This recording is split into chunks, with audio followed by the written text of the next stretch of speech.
ұрыспайтын сондай махаббат күніне арналған күні неге сен кимей қаласың депші. Тура былтыр осы күні кеше қозы көрпеш баян сұлу күнде мен былтыр болмай қалған едім. Барлығы бота жоқ болса эфир қандай тып-тыныш, қандай жақсы деп айтқан еді бәрі. Бота бет алды сен ұрса бермейсің ғой. Бота сөйлесе факт бойынша сөйлейді. Ойын толықтай жеткізе алады да, ешқандай кідіріссіз, яғни. Көңіл күй жақсы бізде деп бүгін айтатын шығар кейбіреулер. Бірақ менде онша емес енді. Эфир мен үшін бір қызық өтті негізі. Әселі өзім психолог ретінде айтады. Жалпы Әселі сен әйелдердің құқықтарын қорғау деген айтсаң сонасың ғой негізі. Мен кеше ойымша менің үміткеріме деген бір ауыр сөз айтқан естідім. Естіп тұра сен айтасың да, кеше эфир қызықты өтті дейсің да.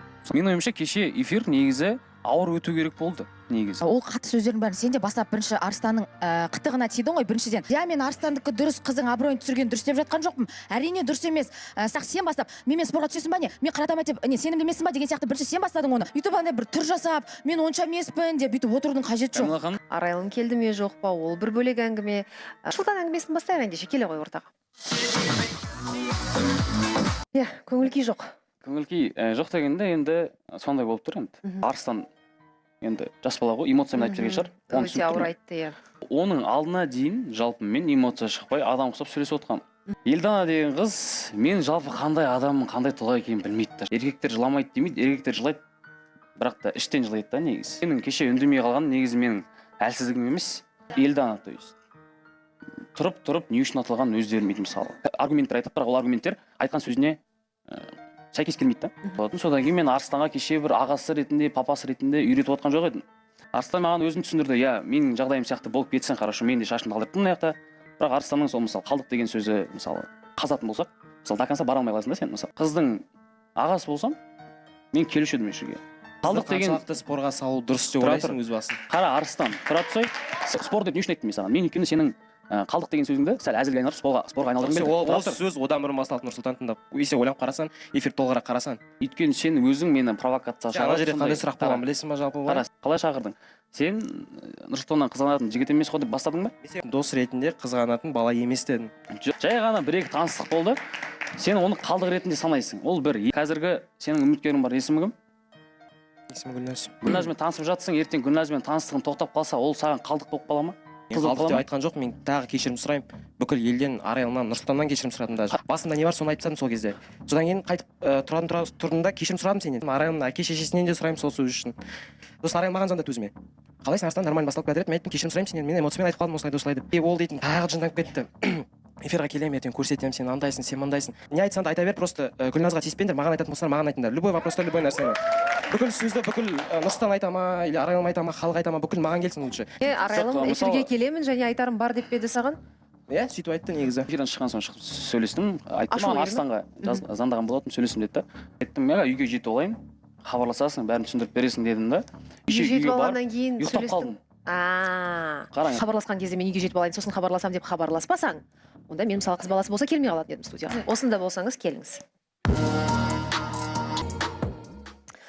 Арайлым келмепті. Енді не үшін екен? Мен мысалға түсініп отырмын, Менің ойымша Каймал ханым, мен кеше звондама деген үшін келген жоқ, жалпы қыз баласы. Кәдімгідей трагедия болатындай бір пікір айтылды мына жерде, өте ауыр пікір айтылды. Содан кейін қалай жаның тып-тыныш болып барып ұйықтап қалуға болады? Бұл сенің үміткеріңе, сенің ұнатып жүрген қызыңа қатысты әңгіме ғой. Үйге барып ұйықтап қалмай үшін айып шығар енді кейбіреуіне. Мен үшін енді Арайлымға айтарым, егер кешірім сұраймын, саған звондамасам. Мен ұйықтап қалғанымда емес қой мәселе. Мысалы, бүгін келмеуі менің кесірімнен емес деп ойлаймын негізі. Сенің аузынан спорға қызды салам деген сөз шықты ма? Шықты. Арыстан сенің сөзінен кейін, өзінің қызын өзі сыйлап отырған жоқ қой. Мен сонда не істеймін біреудің қызын, мен де оны сыйламаймын деді. И все. Арыстан тарапынан маған сен қызғанатын жігіт емессің деген сөз кеткеннен кейін мен әзілмен давайыншы спорласайық деп айттым. Егер соған тіреліп қалсаң, хорошо. Бәрі кешіріммен шешілмейді ғой мысалы. Мысалы, Арыстан сен кешірім сұрадың да мысалы. Жалпы қыз баласы отбасы көтеріліп жатыр негізі. Сен кешірім сұрадың да, бірақ прикинь, осы кешірім арқылы дымда шешілмейді екен. Эмоцияға шығып, бәрін айта берсек не болады мына жерде мысалы? Екі баланың да кінәсі бар да, айтатын болсаңдар артынан кешірім сұраудың қажеті жоқ. Егер де сен қыз көңіліне шығатын болса, сен ұйықтап қалдым деп жатсың. Барып көңілін тауып бір келіп өз жерге шақыруың керек еді. Қалдық деген әңгіме жүріп отқан кезде сен ұйықтап қалдым деген әңгіме қозғалу, мне кажется, бір неудобно сияқты. Арыстан енді қыздар сен қалдық деп жатсың, эмоциямен айттың, эмоциясыз айттың, ол бізге сәл-пәл қызық емес та. Бір жігіттер Арыстан особенно әр сөзіңе бір мән беріп қарасаң өтініш. Пожалуйста, каждый сөздеріңді ойланып сөйлейтін адам сияқты болмаңдаршы. Сендер бұл жерде ешқайсың қызға ауыр сөйлемеп едіңдер, эмоциямен.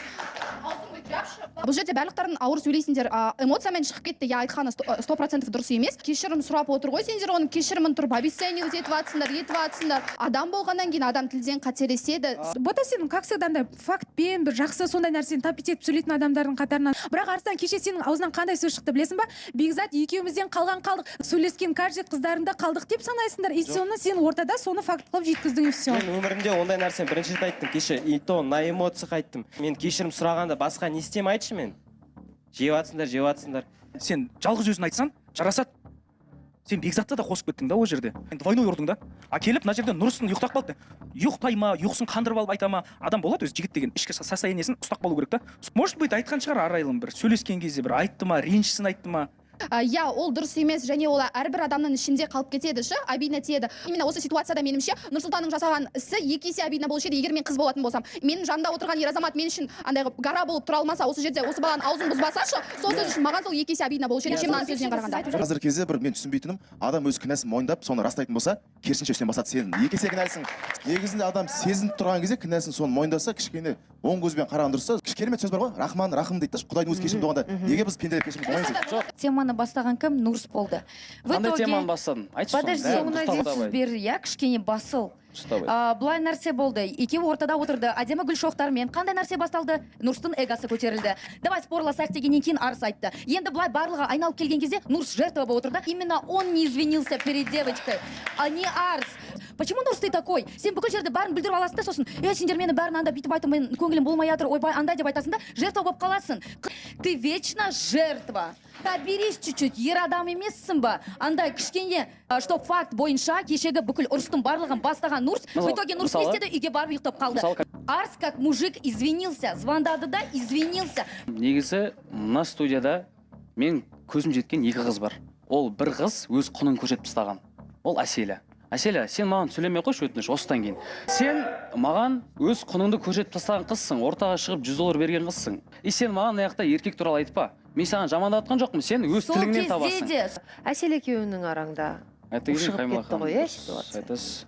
Осы студияда шынымен де қыздар өздерінің тілдерінен тауып алады. Негізі сөйлейтін қыздар бізде өте көп.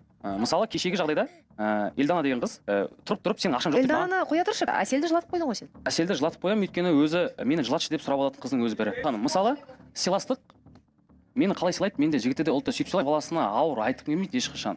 Қыз баласының абыройын түсіргім де келмейді. Екеуміздің әңгімеміз қара. Екеуіңіз жалпы бірдей дәрежедегі ауыр әңгіме айтып отырсыздар ғой. Сонда Арайлымның әке шешесі бар да, Әселдің әке шешесі жоқ деп тұрсың ба әлі? Сен жалпы өзің қыздармен жақсы сөйлесесің барсың, негізі. Кеше айттым, кешірім сұрадым. Кеше ғана айттың ба, жалпы осы жобаға келгенде. Мысалы айтамын қара, Әселя өз тілінен тауып отыр. Мен Әселя мені жертва көріп отыр деп сенің қытығыңа тимесе, мен намысыма тиіп жатыр. Былай ғой, негізінде сенің үміткер қыз екен де, Әсел қыз емес екен. Онда сен айтасың, құның анау-мынау деп, сен ақшаң артынан өзің жүгірдің. Сен Ақерке құтқарып қалмағанда, мына жерде өзің ақша айтқан кезде бытыш болдың ғой сен. Біздің ақша алып бер, эфирдағы 3 күн жалындың ғой, қара. Өзіңнің үміткеріңнің жанын түсініп тұрсың да, ауыр айтпаңдаршы, өтініш дейсің. Әсел саған еш айтқан жоқ, өз-өзімен тұрып пікір айтты да, просто так мен осы жерде Әсел негізсіз маған қайтадан атылып жатыр. Енді сіздер бұл жерде отырған қатысушысыздар ғой, сіздер көбірек бір-бірлеріңізбен тілдесесіздер. Сыйластық сұрайтын қыздар өздерің сыйлай біліңдер. Әр қызбен сен сыйласа алмайсың, сыйласам деп санасып отыра бермейтін сен. Нұрста, Арыстанда кешеден бері қыздарға айтып жатсың, біреу қалдық, біреу сен бағаң білем деп. Өздеріңнің қызды сыйламасыңдар. Неменеге еркек болушысыңдар? Неменеге өздеріңді үміткеріңе мына жерге гүл бергенде бәледейсің, басқа қызға қалдық дегенде әңгімесің. Өзің үміткеріңді қорғағанда бәледейсің, басқа қызға сөйлеуге бола ма сонда? Маған кино ойнамай қойшы бүйтіп эфирде. Эфирден сыртқа шығамыз, сөйлесеміз. Еркек екенім дәлелден келсе, сыртта дәлелдесеміз оны. Жарайды ма? Аяқта отырып бүйтіп уай онда керек. Қыздарға айтамын, қыздар, өздерің еркектерге қатты сөйлемеңдер. Менің үндемегенімді әлсіздік деп түсінмеңіздер, болды. Камила мен де Нұрсұлтанға қымбат болатын болса, үміткер кеше ұйықтап қалмайтын еді. Үйінің алдына бар, көңілін табуға тырысатын еді. Немқұрайлы қарап тұр ғой үміткеріне. Бәрібір болып тұр Нұрсұлтанға. Шынымен айтайын. Өзің кино ойнатып отырсың, еще тұрарға әңгіме айтып отырсың. Мен бұл әңгімені, бұл теманы шығармайтын, просто қыз баласы историясына салыпты. Я мен кеше Арыстаннан кешірім қабылдадым да. Тоқта, өзінің сторисіне салыпты. Иә, өзінің сторисіне салыпты. Мен оқыдым былай. Қазір есіме шығып кетті. Есіне шығып кетті, не болды? Әңгімең бар ма? Қалай есіңе шығып кетті? Сен оны шақырып алсаң, көңіл беретін қызың болса, шақырмай ақ қой. Есінен шығып кетті. Есінен шығып кетті. Залғар, Үйтіп оған атылатындай осыған не айтты, ештеңе айтқан жоқ қой. Ол күлді, қалай ұмытып кетуге болады деді, күлді. Артық саған намысыңа тиетін зат айтқан жоқ. Мен сені кешірсем де, жалпы қыз баласының отбасы кешірмеген, сол себепті осы теманы шығарып отырмын. Ой, шүкір Алла. Ұру керек пе едің негізі деген ғой. Шүкір Алла келіпті студияға, мәс саған. Алып кеткің келіп тұр ма? Иә, микрофонсыз айтты, көрерменге естілмеген шығар. Нұрсұлтанға сенімен жарнамада сөйлесемін қазір дейді. Жылап отқан көріп шыдай алмаған шығар. Осы ісі үшін шүкір Алла әлі болашақта менен кешірім өзі сұрайды. міне Камила ханым қараңызшы, өйстіп Не үшін сенен кешірім сұрап? Болашақта өзі осы іс-әрекет үшін жалпы қазір қыз жағы жақтап тұр ғой. Дұрыс, сен қыз баласы өзінің қасында таңдауы ғой. Жалпы болашақта өзі кешірім сұрайды. Төбелеске тартып жатқан жоқ. Төбелес емес, жалпы өзі кешірім сұрайды. Нұрсұлтан бірақ күшті не болды, иә, яғни сабақ болды. Қыз баласын қалай қорғау керек, иә? Камила бір халық алдында өзінің үміткерін қорғай алмаған сияқты жігіт көрініп жатқан шығар. Көрініп жатқан солай өкінішке қарай. Бірақ қалу үшін жігіт не істеу керек? Мысалы, Арыстан мен сен кеше ұру керек пе едің? сияқты жасауым керек еді. Жаңа араласпашы өтініш, жігіттер сөйлесіп жатыр. үйдің алдына. Білесің бе не істеу керек едің? Эфирден шыға салып Арайлымға хабарласу керек еді. Қатты айтты Арыстан. Енді мен ұрып қайтем, ол жұдырықпен ештеңе шешілмейді. Бірақ сен эфирге кел, тағы да айтсаң өзіңде болады деп, үй жағына барып, барлығы жақсы болсын деп, бұл ситуацияның құтқарушысы ситуацияның сен едің бірден бір. Бірақ сен не істедің? Шықтың ол қыз саған хабарласқан кезде мен қазір үйге барып хабарласам деп уәде бердің, а үйіңе барып ұйықтап қалдың, уәдеңде тұрмадың. Одан кейін әрине келмейді қыз баласы. Мен Арыстанды жақтап тұрған жоқпын. Сосын соны түсінгенің жөн деп ойлаймын. Мен қорғайтын жерде қорғаймын. Арыстан мен сен түсінемін. Кешірімді қабылдадым. Сол себепті мен кеше эмоция шықпай нормально өттім.